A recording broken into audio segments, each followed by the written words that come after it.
Janvier 2020, mois de janvier le plus chaud de l'histoire. Sur l'ensemble de la planète, annonce de Copernicus, service européen sur le changement climatique, jusqu'à 6 degrés de plus en moyenne dans certaines régions comme en Scandinavie par rapport aux années 80 par exemple.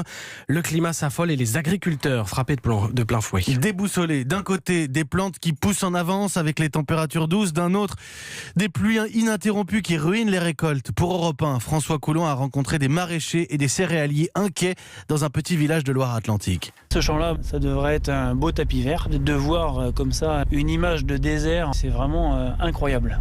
30 hectares de terre gorgés d'eau, à Moidon-la-Rivière, un blé asphyxié, près de 10 000 € de préjudice pour Michael Huneau. Mon grand-père, qui a 84 ans, dit que c'est une situation qu'il n'a jamais vue. Louper une culture de blé, chez nous, c'est du jamais vu. C'est noyé, c'est asphyxié, ça prend au tripes. Et c'est un désastre. Ça remet un peu en question notre métier de cultivateur. Le gros coup de gel pourrait encore plus endommager les plantes pour l'été prochain.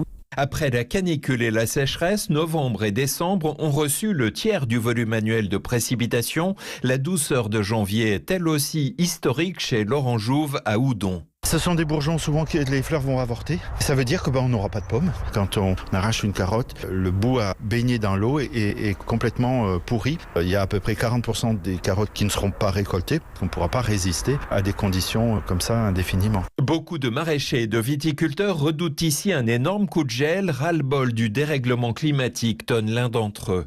Moidon-la-Rivière, François Coulon.